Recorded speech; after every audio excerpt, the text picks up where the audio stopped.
복음 20장 24절부터 31절까지 한 절씩 교독하겠습니다. 12 제자 중에 하나로서 디두모라 불리는 도마는 예수께서 오셨을 때에 함께 있지 아니한지라.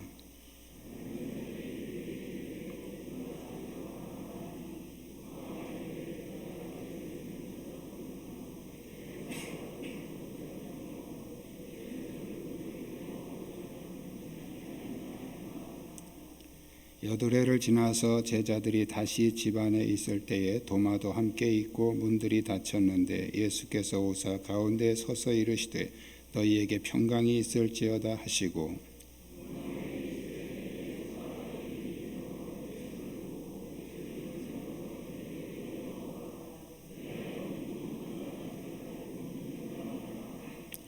도마가 대답하여 이르되 나의 주님이시오 나의 하나님이시니이다.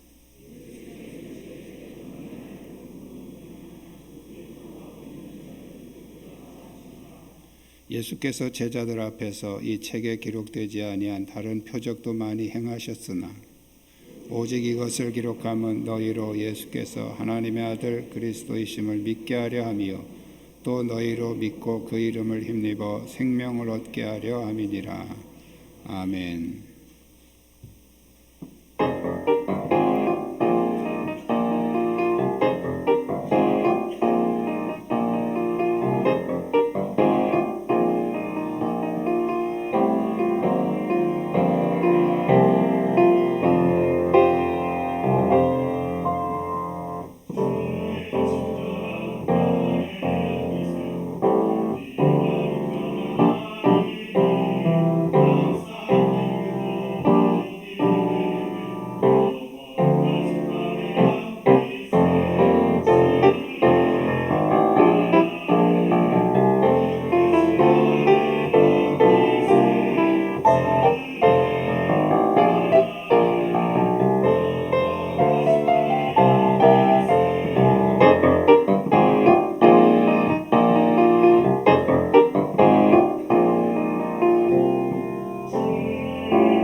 아멘.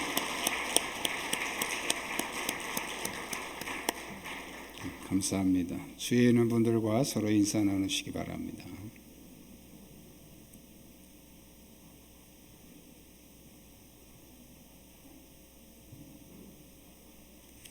세상 사람들에게는 수많은 믿음의 형태가 있습니다. 어떤 우상을 만들어 놓고 섬기는 형태도 여러 가지고요. 또 미신을 섬기는 그 미신의 신앙 형태도 여러 가지입니다.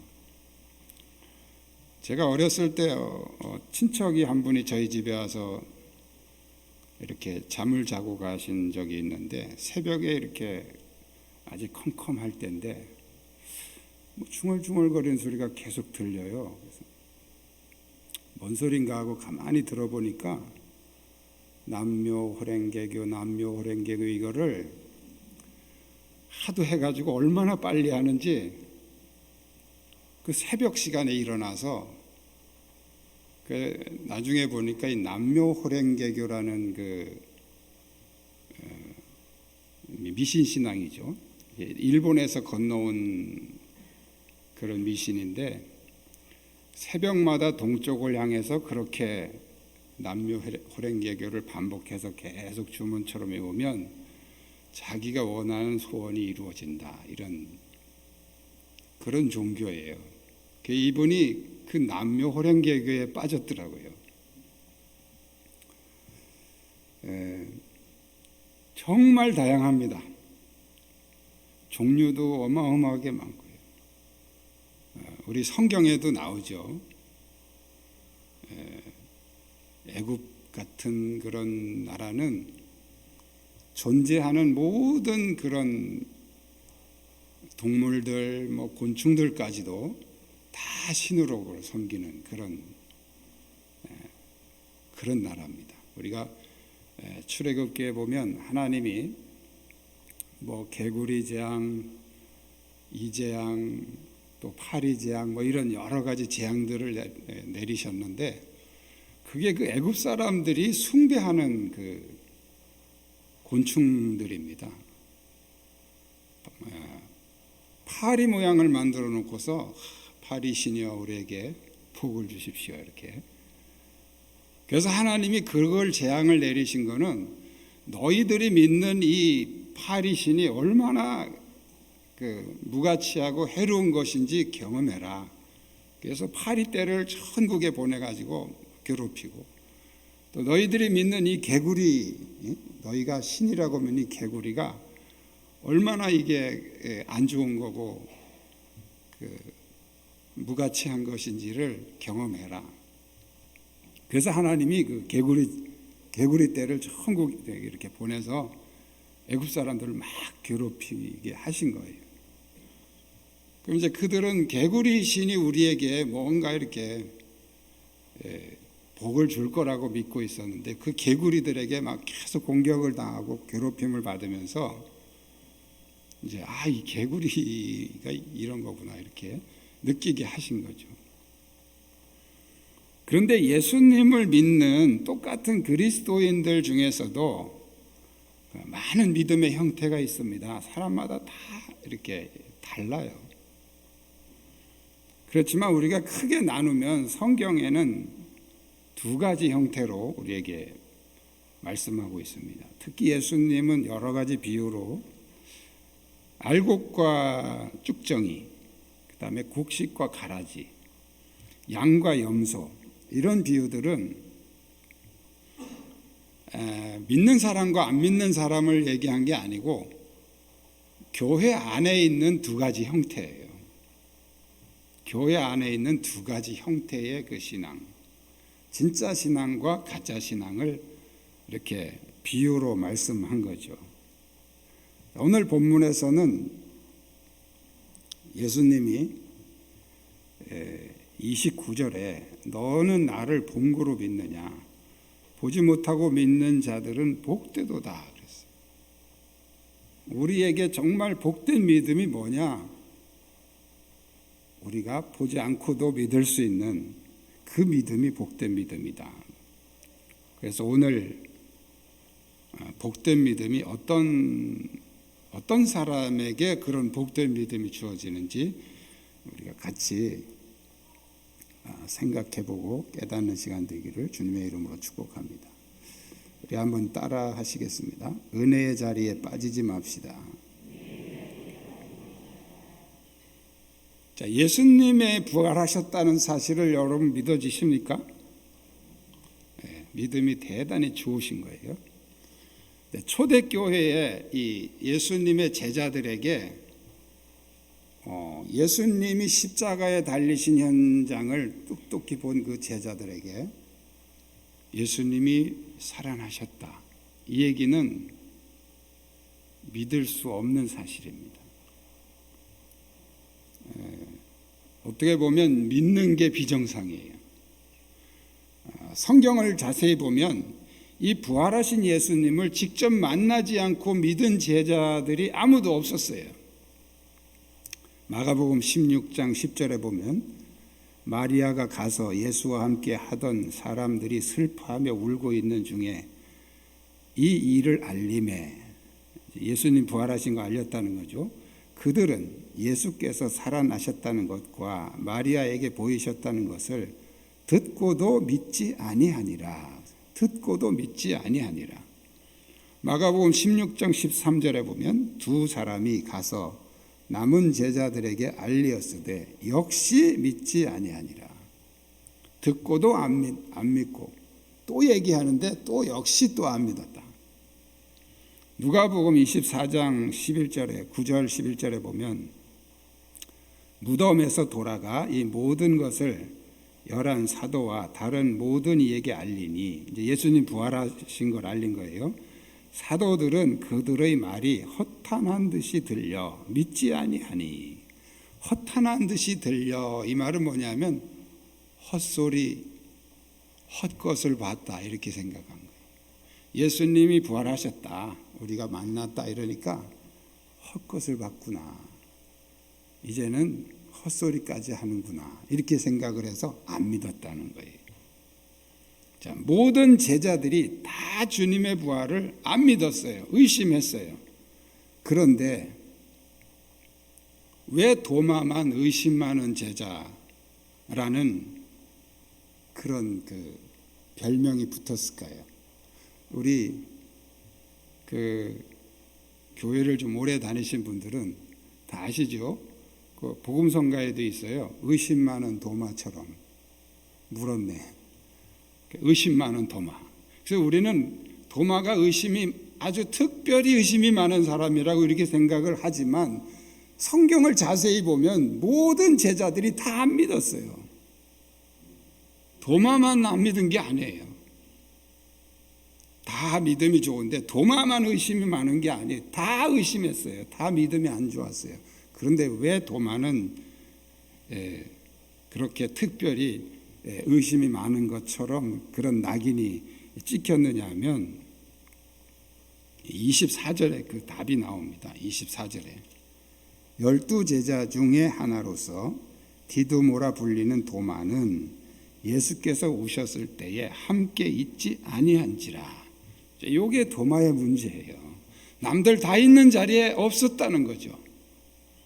남들이 다 있는 자리에 예수님이 오셨는데 그 시간에 예수님이 오시는 그 타이밍에 도마가 없었다는 거예요.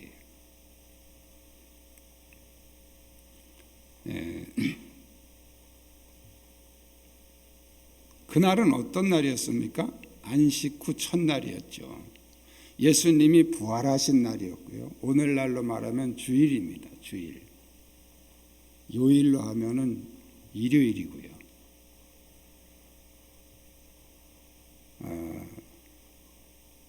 예수님은 이제 사흘 만에 부활한다고 약속을 하셨죠. 근데 제자들은 그거 다 까먹었잖아요.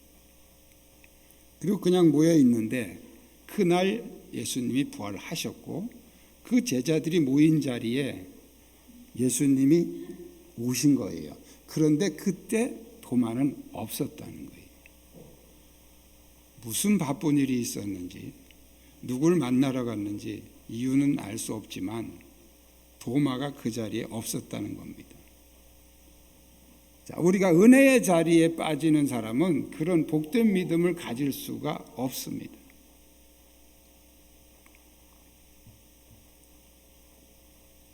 여러분 명심해야 될 게 있어요. 내가 빠지는 그 시간에 나에게 꼭 필요한 말씀을 전하는 시간이라는 걸 기억하셔야 돼요. 마귀는 가장 나에게 필요한 말씀을 전하는 그 시간을 알기 때문에 미리 빼돌리는 거예요. 이게 영적인 세계를 모르면 이해가 안 되는 거죠.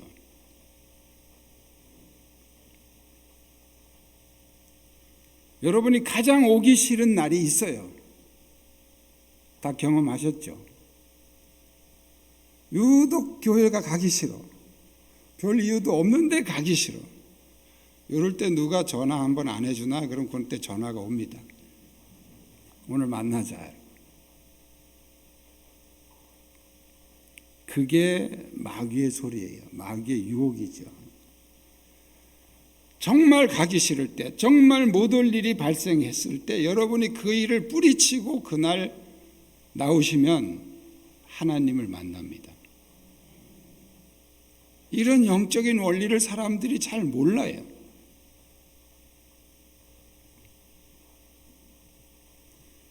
마귀가 무슨 유치부 아이들이 생각하는 것처럼 뿔나고 이렇게 무섭게 생기고 그런 거 아니잖아요.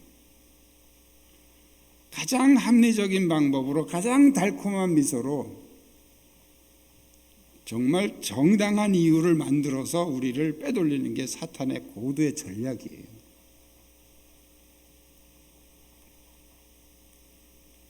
우리 따라 하시겠습니다. 은혜의 자리에 빠지지 맙시다.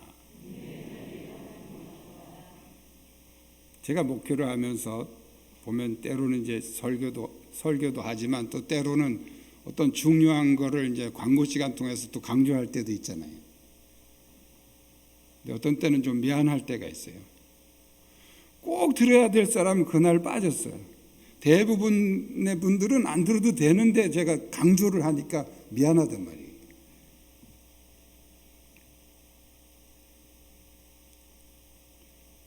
은혜의 자리를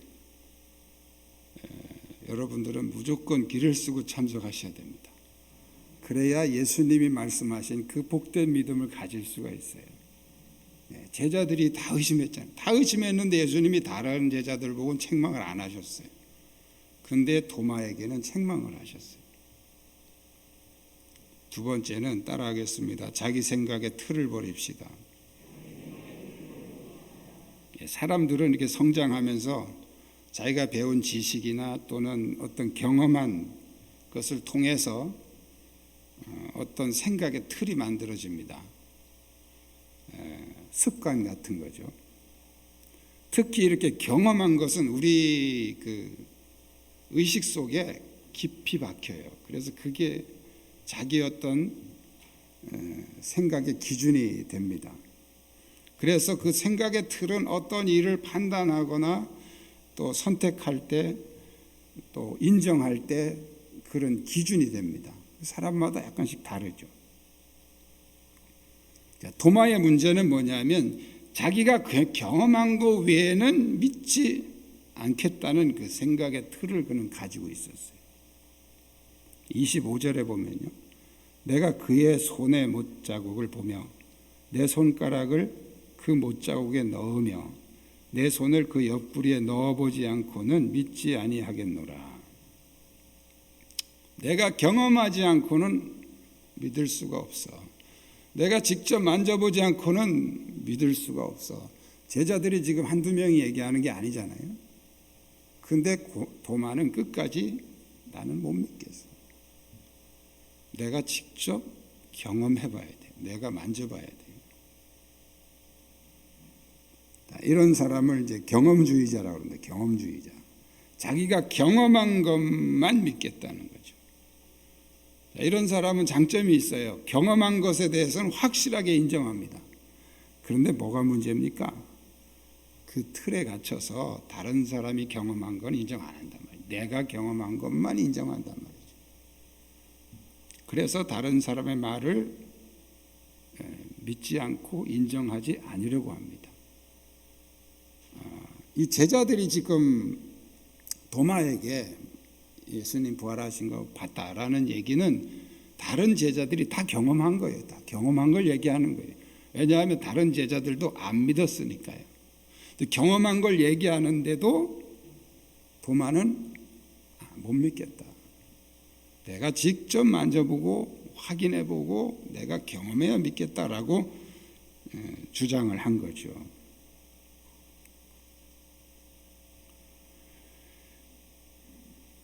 여러 사람이 그런 말을 하는데 그게 거짓말 하겠어요? 그런데도 이 도마는 이 경험주의의 틀을 버리지를 못합니다. 내가 확인하지 않으면 절대 인정 못해. 그런 사람 있죠? 예수님이 도마를 책망하십니다. 네 손가락을 이리 내밀어 내 손을 보고 너의 손을 내밀어 내 옆구리를 넣어봐라. 그리하여 믿음 없는 자가 되지 말고 믿는 자가 되라. 믿는 자가 되라. 여러분이 경험한 것만 믿겠다 그러면 믿을 수가 없어요. 그런데 사람들은 자기가 경험한 것이 전부인 줄 알아요. 우리가 경험한 것은 정말 적은 부분밖에 없습니다. 대부분 많은 지식들은 들어서 알고 있는 것이지 실제로 경험하고 아는 것은 아주 적은 분량밖에는 안 됩니다. 그런데 사람들은 자기가 경험한 것만 믿으려고 하고 본 것만 믿으려고 하죠. 이 자기 생각의 틀, 이 경험주의의 사고방식, 이걸 버려야 우리는 복된 믿음을 가질 수 있습니다. 세 번째는 따라하겠습니다. 남이 경험한 은혜라도 믿읍시다.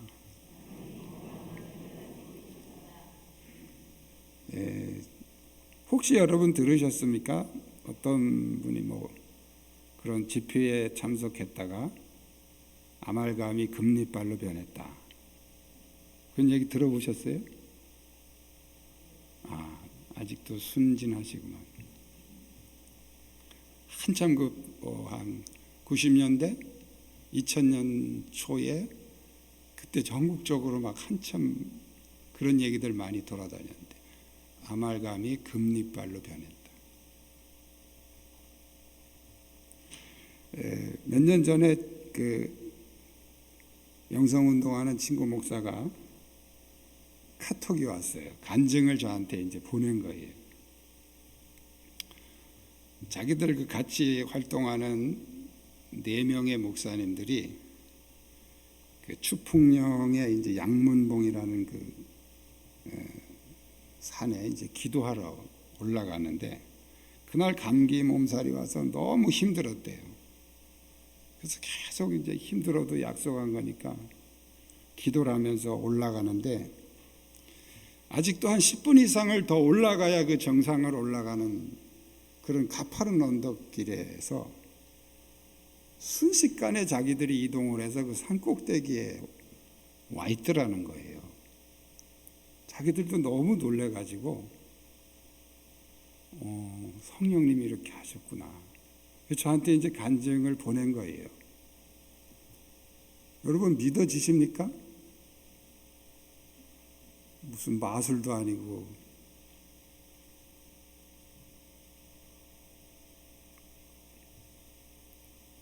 근데 저는 믿었어요. 하나님이 하셨구나. 왜 믿었는지 아세요? 사도행전 8장에 빌립이 전도하러 다닐 때 순간 이동을 해서 그 에디오피아 여왕의 그 섬기는 내시가 있는 마차로 순간 이동으로 하나님이 옮기십니다. 그래서 복음을 전하는 내용이 나오죠.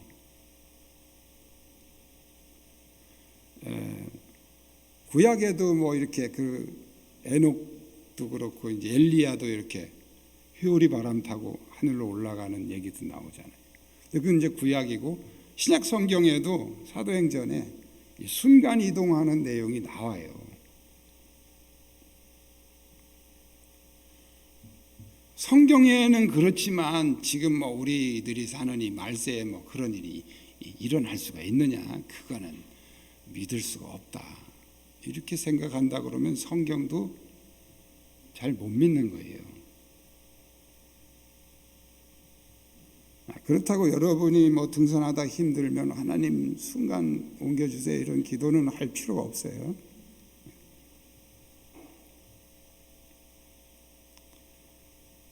모든 하나님의 역사는 내가 필요해서 내가 요구해서 되는 게 아니에요. 하나님이 필요하셔서 하는 거죠. 하나님이 하시고자 하실 때 하시는 거지, 우리가 막 요구해가지고 그대로 된다고 믿는 것은 잘못된 신앙입니다.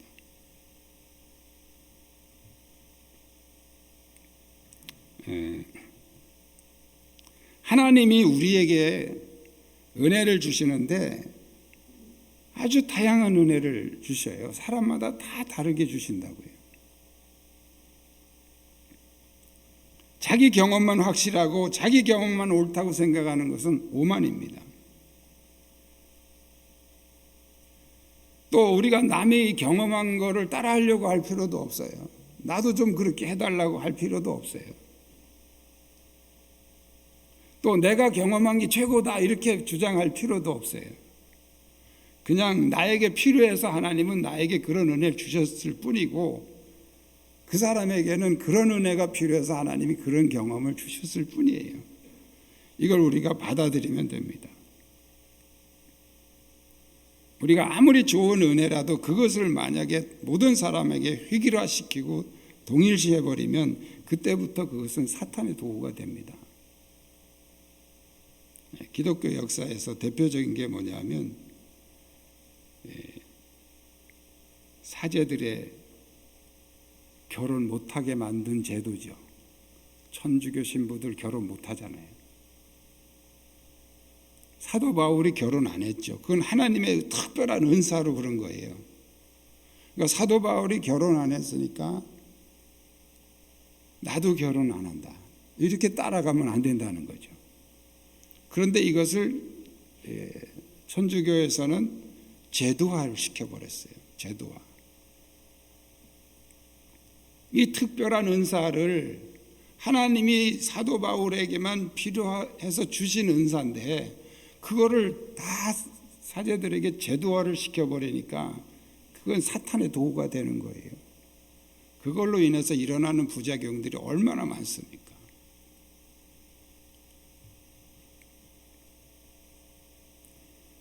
좋은 거라고 다 좋은 건 아니에요. 여러분들이 이렇게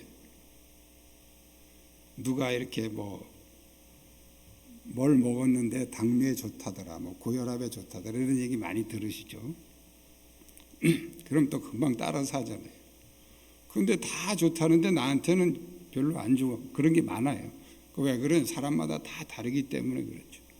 그러니까 다른 사람에게 좋다고 나에게도 좋은 건 아니에요. 그것은 우리의 육체적인 것뿐이 아니고 영적으로도 마찬가지단 말이죠. 그러니까 우리는 굳이 남이 받은 은혜를 나도 또 똑같이 그렇게 나도 저렇게 해달라 이렇게 할 필요가 없단 말이죠. 우리가 정말 중요한 원칙은 하나님만 바라보고 그분의 은혜만 구하면 그분이 알아서 주시는 거예요. 그게 고린도전서 12장에도 나오잖아요. 각 사람에게 따라서 믿음의 분량대로 주신다는 거죠. 다른 사람이 경험한 은혜는 그냥 듣고 믿으면 됩니다. 의심하지 말고. 도마는 여러 사람이 동시에 경험한 그 부활하신 예수님을 보았다고 하는데도 그는 믿지 않았어요. 남의 말을 인정을 안 하는 거죠. 예수님이 도마를 책망하십니다. 너는 나를 본고로 믿느냐? 보지 못하고 믿는 자들은 복되도다. 여기 보지 못하고 믿는 자들이 뭡니까? 듣고 믿는 사람들이죠. 듣기만 하고도 믿는 사람들. 믿음은 봐서 오는 게 아니고 들음에서 오는 것이다. 로마서 10장에 바울이 믿음은 들음에서 오는 것이다. 주님은 우리가 복된 믿음 가지기를 원합니다. 은혜의 자리에 빠지지 마시기 바랍니다. 자기 생각의 틀을 버리시고 남이 경험한 은혜라도 인정하고 믿으십시오. 믿음은 눈으로 봐서 오는 것이 아닙니다. 말씀을 들으면서 오는 것입니다. 우리 시간 함께 기도할 때 하나님 나에게도 복된 믿음을 주셔서 하나님의 말씀을 들을 때마다 그 모든 말씀이 내 안에 확신으로 이어지게 하옵소서. 우리 함께 통성으로 기도하겠습니다. 살아계신 하나님, 이 시간에 말씀을 통해 다시 우리를 깨워주시니 감사합니다.